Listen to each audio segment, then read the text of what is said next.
Everybody. Well, yeah. Krissy Nordhoff is here with us. She is an integrity music songwriter and a worship leader, worship pastor, whatever you want to call it. I like to say pastor because she pastors women very well. And not only just women, but anybody in general. But she is a great leader for young females. So there's that. And she is going to be talking to us today about, or talking with us today about the impact of worship during Easter. So, Krissy, we can just kind of start unpacking that.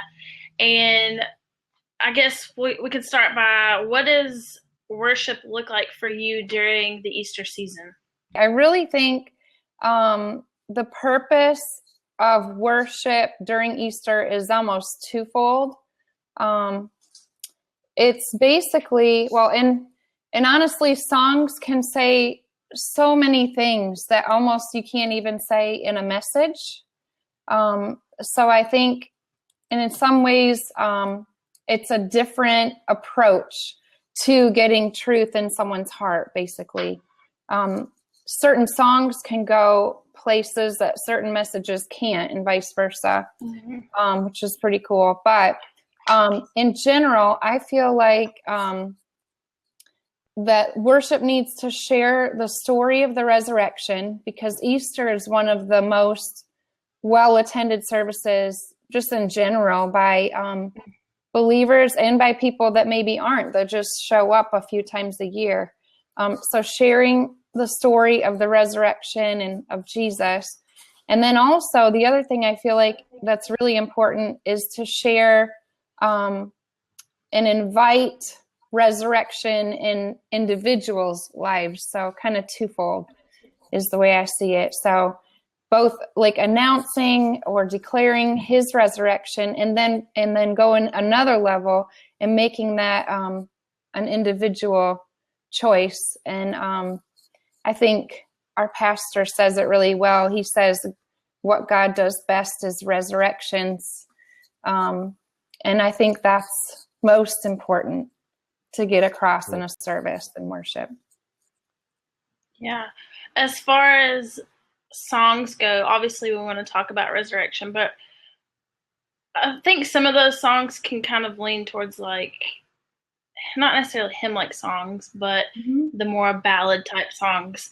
Do you find that there's celebration in those, I don't know, like more upbeat songs too? Like, do you just pull in your worship set old stuff, or do you focus more on like Easter related music? I like a combination, really. Like, and I especially love new things that have a flair from old things.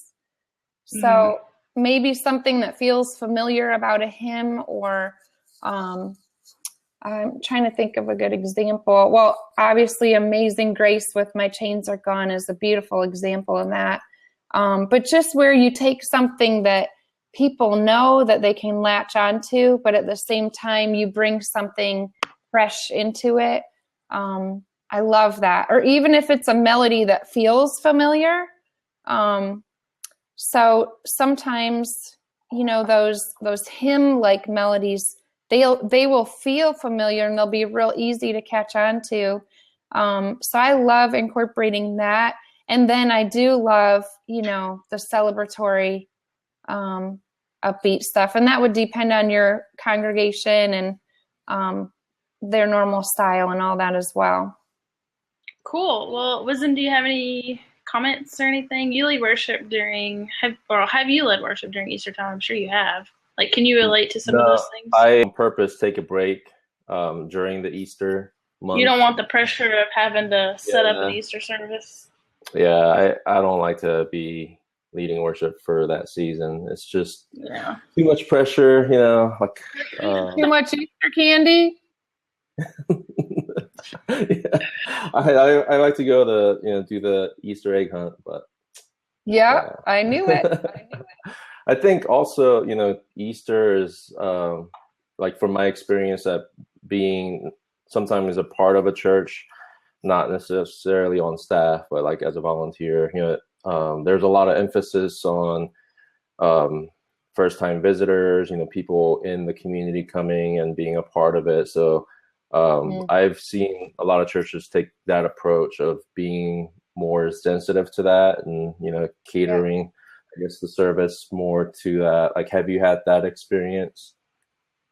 Yeah, I think it makes sense. And I think there is something to be said about the beauty of tradition. I really love, I grew up with hymns. And so I love, going back home to my parents' church even and just being able to feel like there's just a peace that comes when you're in worship and a freedom when you know the songs and you're not almost trying to learn while you're worshiping. So I think there's something to be said about the beauty of tradition. But at the same time, there are always new truths that we need to hear that we've never sung before. And just sometimes the words that we'll sing in worship, we don't know how to express those things that our hearts need to say. But when we sing a song, suddenly a light will turn on. And so I think, fresh truth is always, there's always a place for that. Yeah, for sure. So how do you find the balance between tradition and, maybe trying something new and bringing maybe a new tradition to the old tradition? Yeah, I think balance is exactly the right word. I think it's just, doing a little bit of everything, in my opinion, is a great idea. So maybe mixing in some of the traditional hymns with some newer things that aren't so, far out there that they would be hard to pick up on. I think a combination of both, and even within a song, so if there's a song that incorporates both, that feeling or the flavor of a hymn, which I've written some like that, like they just feel like they could have been here for a while, but they're new. So something like that, I think, is fresh, but feels familiar. Anything that feels familiar, I think is really good. Are you a part of the process of preparing for Easter at your local church? You know what? Most of the time I'm not at my local church. Most of the time, well, I say that, but I know Good Friday, I usually do help out at the Good Friday service at our church. I don't so much do the main Easter service, but I have been helping out with the Good Friday service, usually with Mercy Tree. One of our pastors usually requests that song. And, in the past, I have done more when I was at previous locations, or I have done more traveling, and leading worship that way.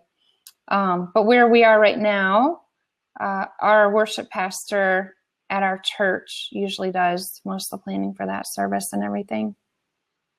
Cool. So you mentioned the song Mercy Tree. Do you happen to know like the story behind the song Mercy Tree and who wrote it? Yes, I do.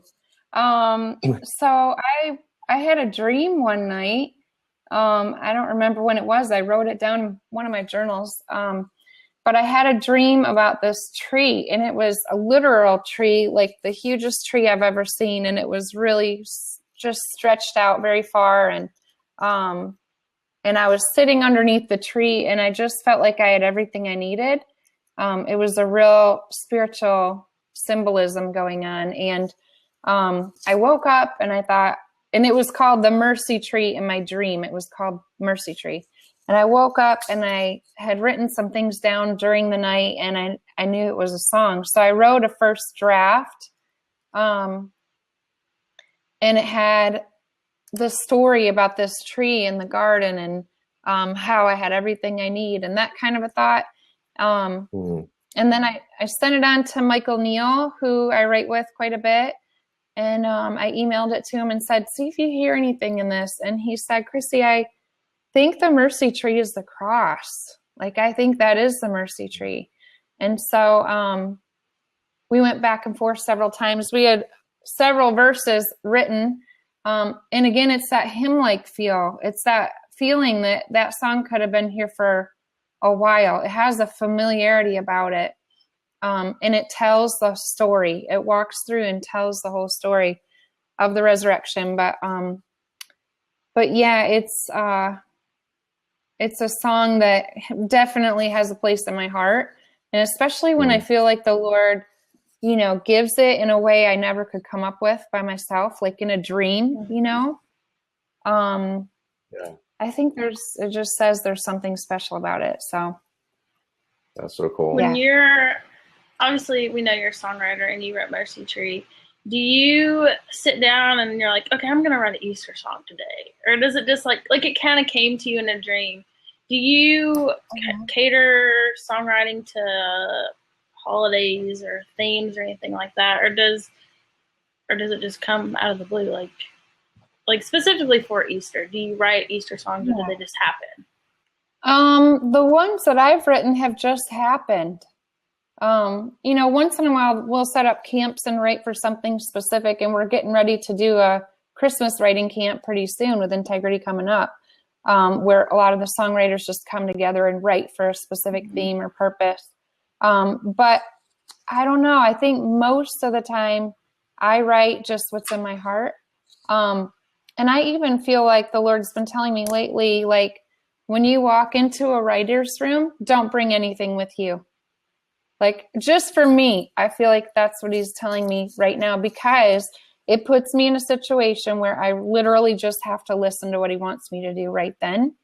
Not that I don't want to be prepared, but I feel like I'm in a season right now where he's just wanting me to just listen and not so much worry about prepare.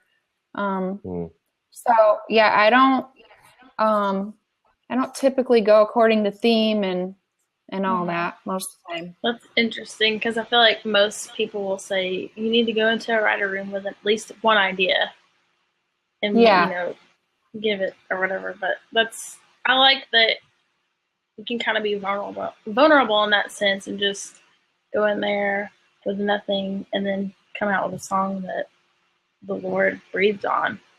That's cool. Yeah, I know that was kind of off the Easter topic, but oh yeah. Well, I did for many years. I did that. I went in with ideas every time, but just a different place. When you're as good as Krissy is, you know, at songwriting these days, you don't really need to come in with ideas. Wisdom. It's not me. That's the point. I'm just listening. I just have to listen. I'm not really coming up with it. Don't tell anyone. Your husband's giving me all kinds of props for saying that, so he agrees. Oh my gosh. What would be some advice you would give? Oh, sorry. Go ahead. What would be some advice you would give a worship leader as they're preparing for the Easter season, whether it be a set list or just like pouring into their people at their church? Anything, doesn't matter. Well, I love the whole, my brain technically just switches right over to kids stuff because I have kids here at home. So that's where my brain goes. So we do a lot at home as a family preparing for Easter. And I think, you know, that can be done on a larger scale with different groups within the church. But you know, Christmas specifically, we have Advent, and that gives us several weeks leading up. And Easter, we have about a week. So I think it's important to really just dive into all those pieces, you know, Palm Sunday and Monday, Thursday, and all of those things leading up.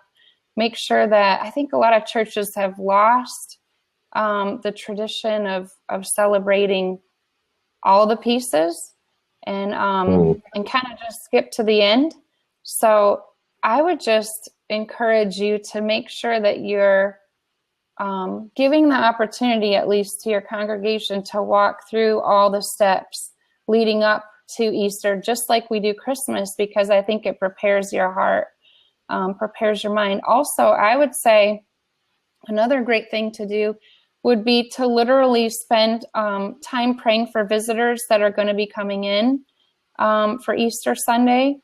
And then, coming up with a way to really make them feel welcome and loved, because that's the heart of the church. Yeah. And this is one of our main opportunities of the year to really reach out and love on some people that might not ever walk in that door again. And so that's where my brain would go, and make sure that you're prepared just spiritually, make sure your heart's prepared. And then obviously, musically, make sure everything is all set. But then I really feel like sometimes you can get too tied up in the technical preparation of everything that you leave your heart behind. So you spend so much time preparing the charts, the practice, the whatever. You do all the things you have to do. When in reality, the most important thing is to prepare your heart. And if you're leading worship, then the heart of all your team, to gather your team up around you. And maybe you all pray together, or you all, come up with ideas on how to best love visitors that are walking in that door that might not ever be walking in the door another time. So, yeah. That's great. I jumped in. Kyle says, great points. Love that you are focusing on children.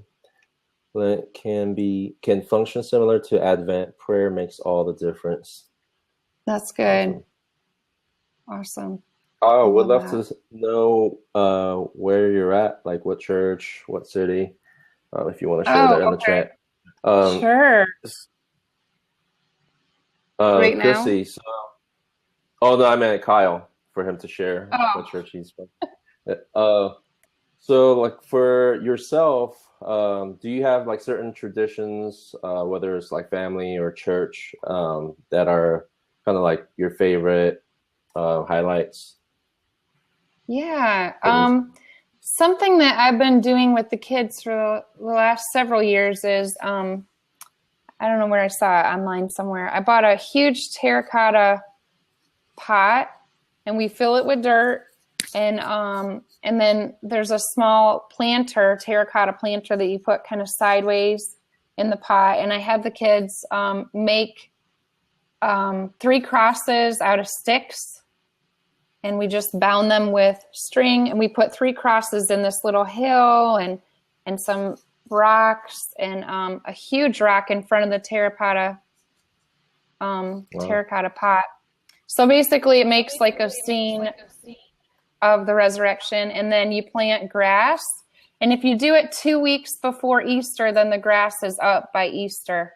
And so we do that every year. And then we also do resurrection eggs, I think they're called. And those are so fun. Have you done those with your kids? Is that where you paint the eggs, or is that different? No. They have them at Lifeway.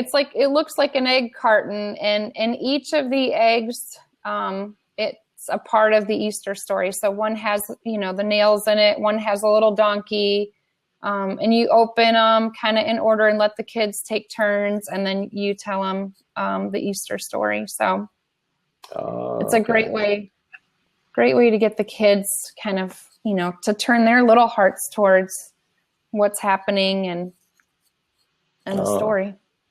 I thought you were going to say you open an egg and a donkey pops out.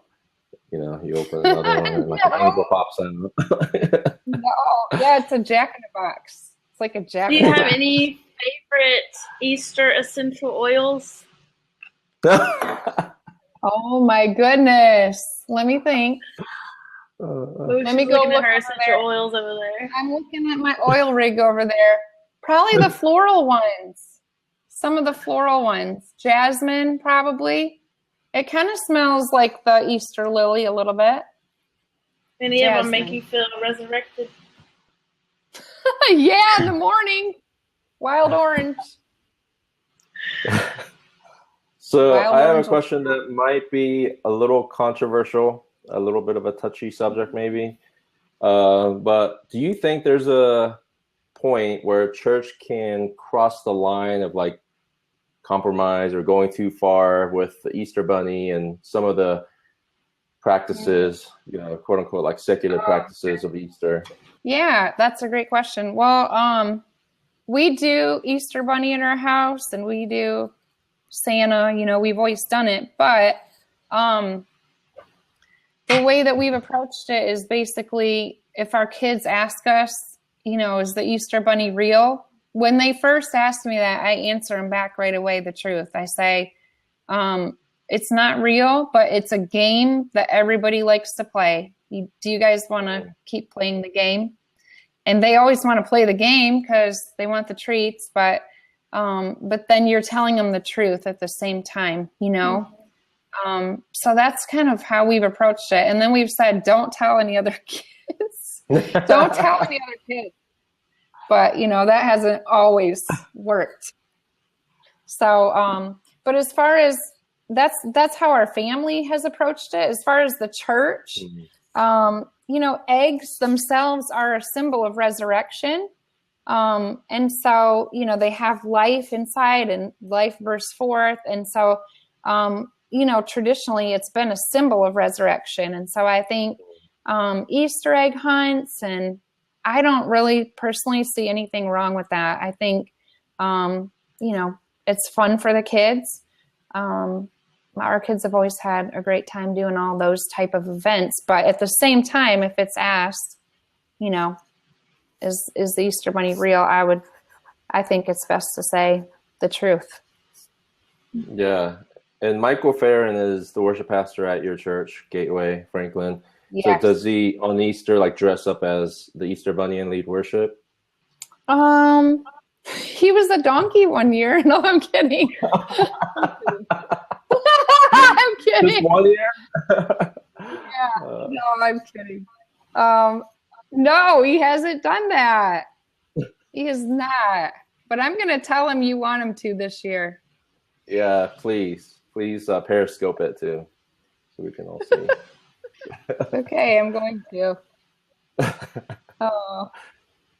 So maybe let's touch on set lists for Easter, maybe even Palm Sunday. Do you have a certain way you approach it, almost like a timeline, in the set list, or is it themed after the sermon? How do you normally approach that if you were to pick the songs for Easter and Palm Sunday? Yeah, I usually love to support the pastor in what their message is, because I feel and ironically, a lot of times if you pray about it, it lines up anyway. I've had so many times where I've walked into a church and I was a visiting worship leader, didn't know what the pastor was speaking on, and all my songs just kind of supported his message in some way. So definitely prayer every single time, very first and foremost. I labor over stuff like that. I labor over set lists and just wanting to make sure that that's exactly what's supposed to be done. And so, yeah, I would definitely go according to pastor's message and then try to support that the best way that I can. And then personally, I like to also leave space for the Holy Spirit during the set list. So, I grew up in a very traditional Reformed church, liturgical kind of setting. And there's some beauty about that. There's some things I love about that. Like I said, I was raised on hymns. But I've now, being a writer especially, I love listening to the Holy Spirit also in the moment. And sometimes, like the other night, Morgan, you were there when we led Give Me Jesus. And then all of a sudden I just hear another piece of something, just a little piece that's still singable, and ask people to join me on that. And I don't know, there's something exciting about leaving room for the Holy Spirit and then bringing it back to something familiar. So when I'm doing sets, I pray, I labor about what that needs to be. I always have a conversation with the pastor, check in with them. And then then I feel I pick according to what we talked about before, which is I try to include some traditional, and then try to include some, maybe more worship, modern worship kind of things. And then I like to leave room, just a little bit for the Holy Spirit in there in case there's anything else. Or that could mean you're just repeating something that you've already done. You just feel in your heart, I need to go back to this other song. It's not done. And every tradition is different. Every denomination is different. But if I get to pick what I do, that's what I would pick. That's the mix that I would pick. That's really cool. We talked about Mercy Tree, one of the songs that you've written, but I think also "Oh Praise the Only One" is such a powerful song for that Easter season.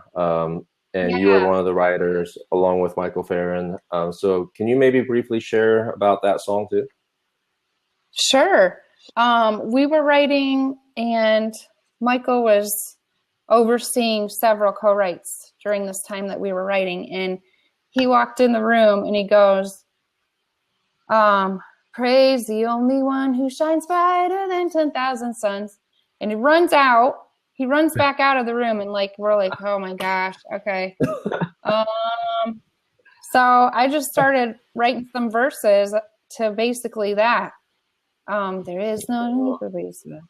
So I started writing the verses, and it was hilarious. So he'd come running in and running out, running in, running out.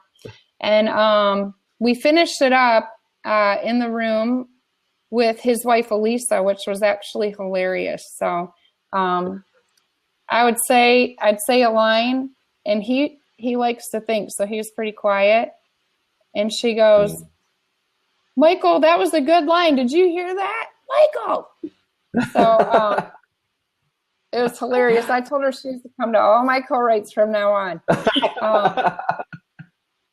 But anyways, awesome. Yeah, so we finished it up, but we were in that beautiful little chapel on a hill, and I believe you were there, Wisdom, the night we recorded that.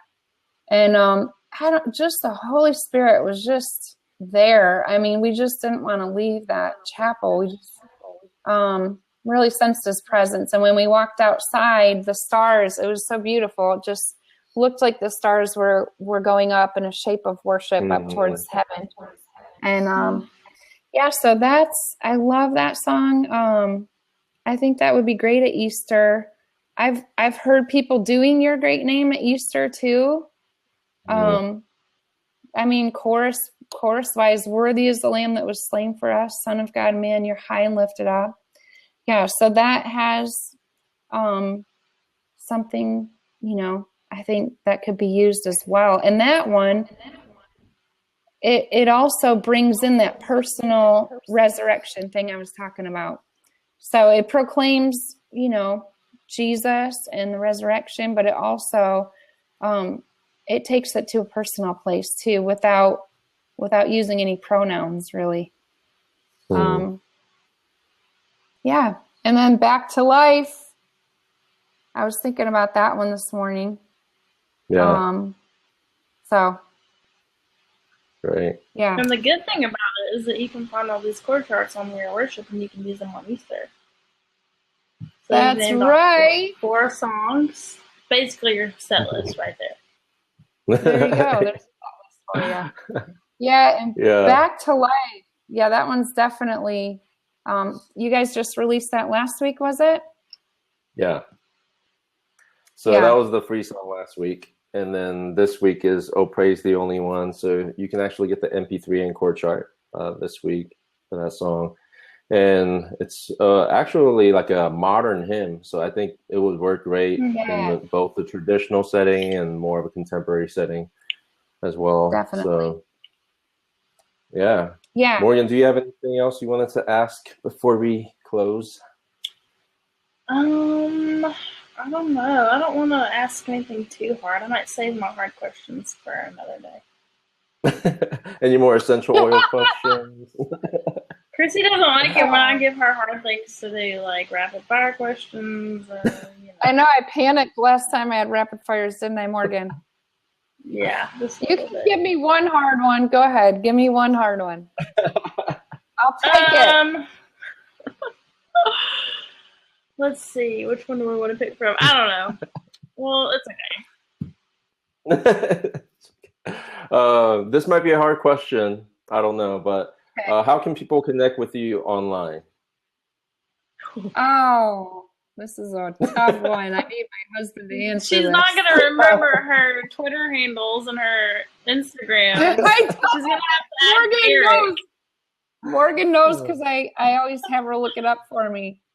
Okay, so on Instagram, I'm Look, Eric. Krissy. Eric in the chat room. Eric, tell me if I'm right. Oh, he put it on here. KrissyNordhoff.com, which is really not updated right now. Oh, they're on my screen already, says Kyle. Thank you, Kyle. I think Kyle needs to be like a co-host on here because he's been very helpful. My Twitter is at Krissy Nordhoff. Thank you, Kyle. And Instagram is Krissy_Nordhoff. And on Facebook, you can find my music page. It's Krissy Nordhoff. Awesome. Look at that, everyone. It all worked out. There you go. It all worked out. And then you can find us at We Are Worship USA under pretty much every social media platform except for YouTube, which is We Are Worship Music. And next week, we'll be joined by Joel Buckner from NCC Worship from the Washington, D.C. area. And he'll be talking about how to create a team that outlasts you. So that'll be a really great topic as well. So hopefully you guys can join us for that. Oh, Krissy, Love Mondays with Morgan. All right. You have 310 props, Krissy. I don't think anyone's ever gotten that many props on our We Are Worship Wednesdays. Are you serious? I'm telling you, you are popular. What? Or it's just Eric Nordhoff. I have a question. I think it's my husband. I have a question though. Yeah. Do you ever let people say, do you have any questions? And then they type them in the thing? Oh yeah. They'll ask questions in the chat room. I think I forgot to mention that at the beginning. But yeah, they'll ask questions on here. And sometimes they'll open up. I just want everyone to know something. Kyle is allergic to Easter lilies. And if you guys do have any questions for Krissy outside of this, you can feel free to contact her through her website. So thank you so much for joining us, Krissy. Thanks, guys. Hope you have a great Easter. Happy Easter, everyone. He is risen. Easter.